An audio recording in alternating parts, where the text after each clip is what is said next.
Hello दोस्तों। तो इस वीडियो में बेसिकली हम लोग बात करेंगे पीएसएल नॉर्म्स के बारे में, priority sector lending norms. UPSC point of view से ये टॉपिक इंपॉर्टेंट मैं नहीं कहूँगा कि बहुत ज़्यादा इंपॉर्टेंट है। पहले यूपीएससी पीएसएल नॉर्म्स के बारे में फिर भी क्वेश्चन पूछ लेता था 2012-13 ये सब के पेपर में। अगर आप देखेंगे तो यूपीएससी के क्वेश्चन ऑलरेडी पूछ रखा है।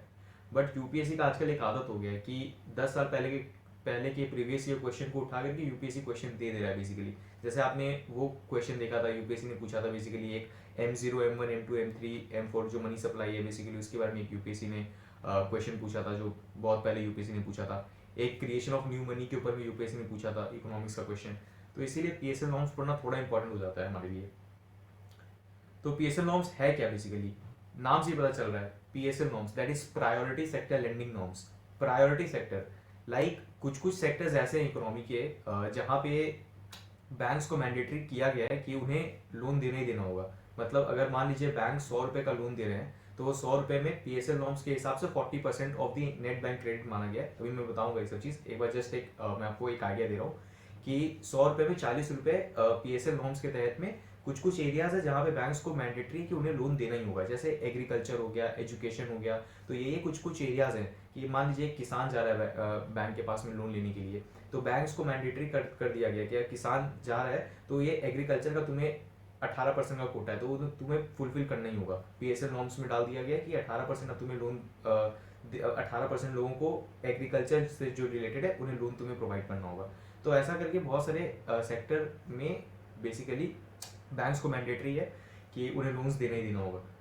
फॉर इनकरेजिंग बैंक्स, क्यों ऐसा किया जाता है? फॉर इनकरेजिंग बैंक्स ताकि प्रोमोट कर सके growth of few sectors in the economy, mandatory on banks. ठीक है, वो सेक्टर्स क्या क्या है, ये सेक्टर्स के नाम आपको एज इट इज पता होना चाहिए। आपको पता होना चाहिए मतलब अगर एग्जाम में डायरेक्टली क्वेश्चन आ सकता है कि पीएसएल नॉर्म्स में कौन कौन से सेक्टर है, तो वो सेक्टर आपको पता होना चाहिए। जैसे एग्रीकल्चर है, आपका एमएसएमई हो गया, माइक्रो स्मॉल और मीडियम इंटरप्राइजेस। एक्सपोर्ट क्रेडिट है, उसके बाद में एजुकेशन हुआ, housing, social infrastructure, renewable energy और बाकी जो बच गए वो अदर्स में आ जाता है। ठीक है, तो ये जो 7 है ना आपके रिन्यूएबल एनर्जी तक, इसका आपको पता होना चाहिए। मैं एक ट्रिक बना करके यहाँ पे रखा हूँ जिससे आपको पढ़ने में आसानी हो। ट्रिक का नाम है एमएस हीरा। आप ऐसे करके याद रखिएगा, मिस हीरा या फिर एमएस हीरा, कुछ कुछ कुछ भी करके। ठीक है, एम का मतलब हो गया आपका एमएसएमई, एस का मतलब हो गया आपका सोशल इंफ्रास्ट्रक्चर, एच का मतलब हो गया हाउसिंग, पहला ई का मतलब एक्सपोर्ट क्रेडिट, दूसरा ई का मतलब आपका एजुकेशन, फिर आर का मतलब रिन्यूएबल एनर्जी और ए का मतलब एग्रीकल्चर। ये 7 सेक्टर्स हैं जहाँ पे बेसिकली बैंक्स को मैंडेटरी है कि उन्हें लोन प्रोवाइड करना होगा। ठीक है, अब पीएसएल नॉर्म्स के बारे में कौन कौन से बैंक्स को अलाउड है कि मतलब कौन कौन से बैंक्स को मैंडेटरी किया गया है कि उन्हें पीएसएल नॉर्म्स का पालन करना होगा। That is domestic banks plus foreign banks. जैसे डोमेस्टिक बैंक्स हो गए हमारे इतने सारे, जैसा आपका स्टेट बैंक ऑफ इंडिया है, ठीक है, आपका बैंक ऑफ इंडिया है, ये सब जितने भी डोमेस्टिक बैंक्स है, बंधन बैंक हो गया ये वो, और जितने भी फॉरेन बैंक्स है जैसे स्टैंडर्ड चार्टर्ड हो गया, ये सब जितने भी फॉरेन बैंक्स है, वो एक्सिस बैंक हो गया आपका फॉरेन बैंक्स में अगर एग्जांपल दूँ तो ये सारे बैंक्स जो है सबको मैंडेटरी किया गया है। अगर ये सारे बैंक्स के 20 या फिर 20 से ज़्यादा ब्रांचेस है, ये पॉइंट याद रखिएगा, 20 या फिर 20 से ज़्यादा ब्रांचेस है तो उन्हें पीएसएल नॉर्म्स का पालन करना होगा। ठीक है, पीएसएल नॉर्म्स बेसिकली कितना टारगेट है, that is 40% of annual net bank credit. ठीक है, या फिर credit equivalent amount of balance sheet exposure, वो बैलेंस शीट के हिसाब से बेसिकली। तो 40% ऑफ आपका जो एनुअल नेट बैंक क्रेडिट है, ठीक है, उसका आपको 40% पीएसएल नॉर्म्स के तहत में देना पड़ता है, ये बात पता होना चाहिए। पीएसएल जो प्रायोरिटी सेक्टर लेंडिंग है बेसिकली ये क्वालिटेटिव टूल है आरबीआई का मॉनेटरी पॉलिसी का। तो क्वांटिटेटिव टूल और क्वालिटेटिव टूल पढ़ते हैं हम लोग बेसिकली। क्वांटिटेटिव में आपने पढ़ा होगा मॉनेटरी पॉलिसी का, जिसमें CRR, repo rate, reverse repo rate, ये सब आता है। आपका पीएसएल नॉर्म्स जो है वो क्वालिटेटिव टेक्निक में वन ऑफ दी टेक्निक्स होता है, बात पता होना चाहिए आपको। ठीक है, अच्छा, हर बैंक्स के ये क्या कहते हैं पीएसएल क्राइटेरिया अलग अलग होते हैं। जैसे अगर मैं कॉमर्शियल बैंक्स का बात करूँ that is 40% of net bank credit. ठीक है, बट अगर मैं लोकल एरिया का बात करता हूँ दैट इज एलएबीज, ठीक है, तो उसका भी 40% of the net bank credit उन्हें प्रायोरिटी सेक्टर लैंडिंग में लोन में देना होगा। ठीक है, आरआरबीज का अगर मैं बात करता हूँ दैट इज 75%। ठीक है, 75% of ANBC, annual net bank credit. Small finance bank का भी 75% of annual net bank credit. Small finance bank, RRBs, उसके बाद में आपका लोकल एरिया बैंक्स, आपका पेमेंट बैंक्स, ये सब के बीच में क्या डिफरेंसेस होते हैं इसके ऊपर मैंने एक वीडियो बनाया, प्रॉपर चार्ट के फॉर्म में मैंने बनाया ताकि कंफ्यूजन कभी नहीं हो। ठीक है, सुपर इंपॉर्टेंट पॉइंट है क्योंकि हर साल बैंकिंग के ऊपर में क्वेश्चन आता है, हर साल, एक साल भी ऐसा नहीं जिसके जिस साल यूपीएससी ने पूछा नहीं है। इस साल यूपीएससी ने कोऑपरेटिव बैंक के बारे में पूछा था 2022 के पेपर में, उसके पहले यूपीएससी ने पेमेंट बैंक के बारे में पूछा था, उसके पहले स्मॉल फाइनेंस बैंक के बारे में पूछा था। तो वो वीडियो देखना भूलिएगा मत, उसे जरूर देख करके अपने कॉन्सेप्ट्स क्लियर कर लीजिएगा। अपडेटेड वे में मैंने बनाया है, तो अगर आपके नोट्स अपडेटेड आपने नहीं किया है तो उसे आप उस वीडियो को देख करके आप अपडेट कर सकते हैं अपने नोट्स को। फिर पेमेंट बैंक्स को पीएसएल मेंटेन करने की जरूरत नहीं, क्यों? क्योंकि पेमेंट बैंक्स लोन नहीं देता है, ठीक है। तो जो इंसान लोन देगा ही नहीं तो वो इंसान पीएसएल नॉर्म्स को मेंटेन क्यों करेगा? कॉमन सेंस है, ठीक है। तो आपको पता होना चाहिए, क्राइटेरिया याद रखिएगा, भूलिएगा मत। कभी कभी ना कभी यूपीएससी क्वेश्चन पूछ लेगा, इसलिए मैं कह रहा हूँ, ठीक है, कि आरआरबीज और एसएफबीज को 75% of the annual net bank credit, commercial banks को नॉर्मली 40%, और पेमेंट बैंक्स लोन देता ही नहीं तो उसे पीएसएल नॉर्म्स फॉलो करने की जरूरत नहीं है।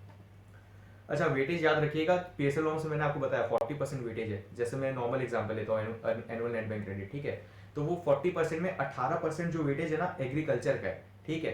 फिर 10% वेटेज वीकर सेक्शन का है, 5% माइक्रो एंटरप्राइजेस, और बाकी के रिमेनिंग बाकी जो एमएस हीरा हमने पढ़ा, मतलब जो आपको ट्रिक बता रहा हूँ मैं एमएस हीरा वाला, उसमें जो बाकी के सेक्टर्स है उसमें चला जाएगा। इसमें ध्यान रखने की ये बात है दोस्तों कि एग्रीकल्चर का सबसे ज्यादा वेटेज होता है। यूपीएससी परसेंटेज आपसे नहीं पूछने वाला, ये परसेंटेज आपको याद करके फायदा नहीं है। 18%, 10%, 5%, ये याद नहीं करना है। बट आपको ये पता होना चाहिए कि सबसे ज्यादा वेटेज किसका है। अगर मैं बात करूं प्राइवेट सेक्टर लेंडिंग में सबसे ज्यादा वेटेज किस सेक्टर में सबसे ज्यादा लोन का वेटेज दिया गया है, that is the sector of agriculture. तो 18% है, ठीक है। अब ये 18% जो टारगेट है एग्रीकल्चर का, इसमें 8% is prescribe for small and marginal farmers. तो ये 18% में भी 8% जो है वो स्मॉल और मार्जिनल फार्मर्स के लिए। ये बात ध्यान रखिएगा, ये सुपर इंपॉर्टेंट पॉइंट है जो मैं बता रहा हूँ, क्योंकि मैंने आपको बताया कि कुछ कुछ एरिया जो इंपॉर्टेंट होते हैं यूपीएससी परस्पेक्टिव से, उसे हमें थोड़ा डीप में पढ़ना पड़ता है, ठीक है। तो ये बात ध्यान रखिएगा कि वेटेज क्या है, 18% का वेटेज है एग्रीकल्चर का। सबसे ज्यादा वेटेज एग्रीकल्चर का है, ठीक है। बैंक सबसे ज्यादा मतलब एग्रीकल्चर वाले लोगों को लोन प्रोवाइड करेगी। अब ये 18% में 8% जो है वो स्मॉल और मार्जिनल फार्मर्स जो है उसके लिए प्रिस्क्राइब किया गया है, ध्यान रखिएगा। बाकी का जो पैसा वो कहाँ जाएगा? बाकी का पैसा मान लीजिए कि 40% टारगेट है, बैंक जो है वो लोन, उतने लोग ही नहीं आए लोन लेने के लिए बैंक से। अब बैंक्स को तो टारगेट पूरा करना है अपना, 40% लोन बैंक को देना ही होगा, ठीक है। मतलब पीएसएल नॉर्म्स के तहत में। अब बैंक्स तो टारगेट पूरा नहीं कर पा रही है, तो वो जो पैसा बैंक्स नहीं दे पा रही है, तो वो पैसा बैंक्स क्या करेगी, बेसिकली आरआईडीएफ में ट्रांसफर कर देगी। आरआईडीएफ एक तरीके का फंड है, रूरल इंफ्रास्ट्रक्चर डेवलपमेंट फंड, मतलब बेसिकली रूरल एरियाज को डेवलप करने के लिए। और ये जो फंड है इसको मैनेज करता है नाबार्ड। सुपर इंपॉर्टेंट पॉइंट है, एग्जाम में क्वेश्चन डायरेक्टली यही आएगा कि आरआईडीएफ को कौन मैनेज करता है। 4 ऑप्शन दे दिया जाएगा कि आरबीआई मैनेज करता है, नाबार्ड मैनेज करता है, सिडबी मैनेज करता है, फिर कौन मैनेज करता है। तो आपको पता होना चाहिए, it is manage by NABARD, ठीक है।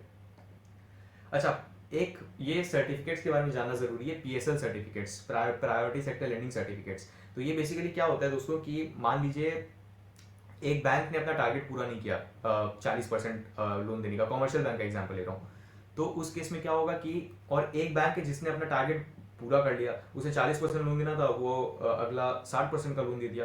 तो उस केस में क्या हुआ, उसने 20% एक्स्ट्रा लोन दिया। तो वो 20% जो उसने एक्स्ट्रा लोन दिया, उसे वो सर्टिफिकेट बना करके उस बैंक को बेच सकता है जिसने अपना टारगेट पूरा नहीं किया है। That is non as priority sector lending का सर्टिफिकेट्स। देखिए, banks purchase this instrument in the event of shortfall from another bank who has achieved the target. अगर किसी एक बैंक ने अपना टारगेट अचीव कर लिया है, तो उससे बेसिकली ये बैंक जो है जिसने अपना टारगेट अचीव नहीं किया है, वो उससे वो सर्टिफिकेट खरीद लेता है। This also incentivises surplus bank, ठीक है, यहाँ देखिए, as it allows them to sell their excess achievement over target thereby enhancing lending, ठीक है। ये पीएसएल सर्टिफिकेट थोड़ा ध्यान रखिएगा। कॉन्सेप्ट थोड़े पुराने हैं तो उतना फर्क नहीं पड़ता, बट फिर भी एक इमेज बना करके चलेंगे तो बेटर रहेगा। अच्छा, ये वीडियो मैंने बनाया क्या होता है, इसके पीछे रीजन ये कि रिवाइज्ड प्रायोरिटी सेक्टर लेंडिंग की कुछ कुछ गाइडलाइंस है जो पता होना चाहिए, ठीक है। इसे अपडेट कर लीजिएगा अपने नोट्स में। यूके सिन्हा कमेटी जो है उन्होंने रिकमेंड किया था बेसिकली कि कुछ कुछ टारगेट्स है जो प्रायोरिटी सेक्टर लेंडिंग में अब अपडेट हो जाने चाहिए, ठीक है। तो उसके बाद ये 3 चीजें आपको पता होना चाहिए। सबसे पहले कि bank finance to startup up to ₹50 crore, ठीक है। कि अगर कोई स्टार्टअप है और वो स्टार्टअप जो है 50 करोड़ तक का स्टार्टअप है, तो वो 50 करोड़ तक का स्टार्टअप में भी अगर बैंक्स पैसा देगी तो it will be treated as a PSL norms, ठीक है। पीएसएल नॉर्म्स के तहत में बैंक्स वो पैसा दे सकती है 50 करोड़ तक में, ठीक है। एक एजुकेशनल लोन का कॉन्सेप्ट है, यहाँ पे लिखा हुआ नहीं, बात ध्यान रखिएगा। ये एजुकेशनल लोन का अमाउंट होता है 20 लाख रुपए, ठीक है। कि अगर 20 लाख रुपए तक का जो अमाउंट है वो ही पीएसएल नॉर्म्स तक में कवर होता है। अगर मान लीजिए किसी बच्चे को पढ़ने के लिए 1 करोड़ रुपए चाहिए, 50 लाख रुपए चाहिए, तो वो अमाउंट पीएसएल नॉर्म्स के तहत में ऐसा नहीं है कि बैंक्स 50 लाख रुपए दे देगी एजुकेशनल लोन के लिए और वो पीएसएल नॉर्म्स के तहत में दे रही है, वो फिर पीएसएल में नहीं आएगा। 20 लाख के अंदर अंदर जितना भी लोन का अमाउंट है वो पीएसएल में आएगा। एजुकेशन लोन के बारे में मैं बता रहा हूँ, ये बात ध्यान रखिएगा। 20 लाख का अमाउंट, और स्टार्टअप का जो है 50 करोड़ का अमाउंट है। कुछ कुछ अमाउंट्स पता होना चाहिए। ये 50 करोड़ का अमाउंट याद रखिएगा, रीजन बीइंग ये थोड़ा करंट अफेयर्स का पार्ट है। और दूसरा पॉइंट ये है कि loans to farmers for installation of solar power plants for solarisation of grid connected agricultural pumps, ठीक है। तो अगर ग्रिड कनेक्टेड आपको सोलर पंप्स लगाने, तो वो भी कवर हो जाएगा आपका पीएसएल नॉर्म्स के तहत में, वो एग्रीकल्चर वाले कैटेगरी में चला जाएगा, जो 18% हमने देखा था अभी, ठीक है। फिर loans for setting up compressed biogas plants, तो ये तीन चीजें जो है बेसिकली ये आपका यूके सीना कमेटी ने रिकमेंड किया कि इन तीन चीज़ों को भी ऐड कर दो प्राइवेट सेक्टर लैंडिंग के नॉर्म्स में। और अगर बैंक्स इन तीन चीज़ों के लिए पैसा देगी तो उसे बेसिकली हम प्राइवेट सेक्टर लैंडिंग के तहत में मानेंगे, ठीक है। यूपीएससी 2013 का एक क्वेश्चन है दोस्तों, यूपीएससी 2013 में एक क्वेश्चन आया था कि priority sector lending by banks in India constitute the lending to, क्या है ये, किस किस किस सेक्टर में होगा, ठीक है। तो एग्रीकल्चर हमने पढ़ा, एमएसएमई हमने पढ़ा, बी का सेक्शन हमने पढ़ा, ऑल ऑफ दी अबव, सभी कुछ आएगा डी। तो ये लॉजिकली आप डिड्यूस कर सकते थे, वैसे भी वो ट्रिक मत भूलिएगा एमएस की रहा, बाकी तो फिर हो जाता है, इसमें और कुछ है नहीं पीएसएल नॉर्म्स, और इसमें कुछ पढ़ने का है नहीं पीएसएल नॉर्म्स में। बेसिकली आपको वो सेक्टर सातों पता होना चाहिए कि कहाँ कहाँ है। दूसरा आपको ये पता होना चाहिए कि पेमेंट बैंक्स और स्मॉल फाइनेंस बैंक में 75% of the annual net bank credit होता है, और एलएबीज और आपका कमर्शियल बैंक्स में 40% of the net bank credit. Payments bank को मेंटेन करने की जरूरत नहीं है पीएसएल, ये पता होना चाहिए, क्योंकि वो लोन प्रोवाइड ही नहीं करते, तो जो इंसान लोन देगा नहीं वो पीएसएल को क्यों ही मेंटेन करेगा, कॉमन सेंस है। और इसके अलावा कुछ है नहीं इसमें। एक यूपीएससी 1995 में बहुत पहले क्वेश्चन आया था कि Narasimha committee for financial sector reforms है सजेस्टेड रिडक्शन इन क्या चीज़ में।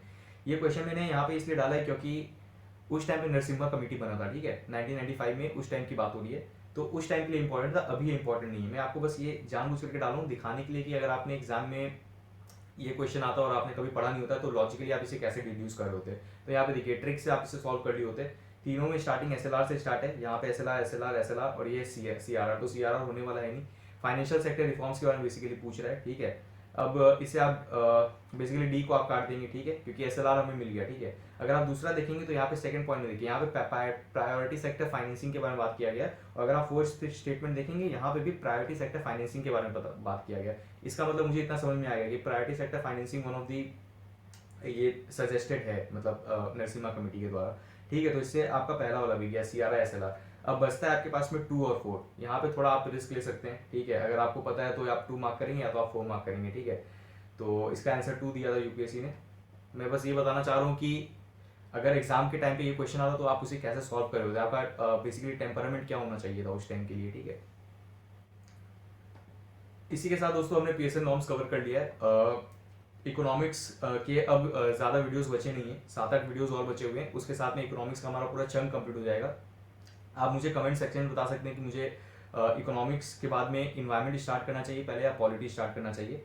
हम लोग सीक्वेंस में जाएंगे, पहले इन्वायरमेंट पढ़ेंगे, उसके बाद पॉलिटी पढ़ेंगे, फिर हिस्ट्री पढ़ेंगे, ऐसे करके हम पूरे सीक्वेंस में पढ़ेंगे। या अगर आप चाहते हैं कि मैं 2-2 करके वीडियोस अपलोड कर दूं कि पहले इकोनॉमिक्स, इन्वायरमेंट और ये क्या कहते हैं हिस्ट्री, उसे मैं सीक्वेंस में साथ ही साथ 2-2 करके चलाता रहूं, तो आप वो भी बता सकते हैं मुझे, जैसा आपको प्रेफरेबल लगे आप मुझे कमेंट करके ज़रूर बताइएगा। थैंक यू दोस्तों, फिर मिलते हैं अपने दूसरे वीडियोज़ में।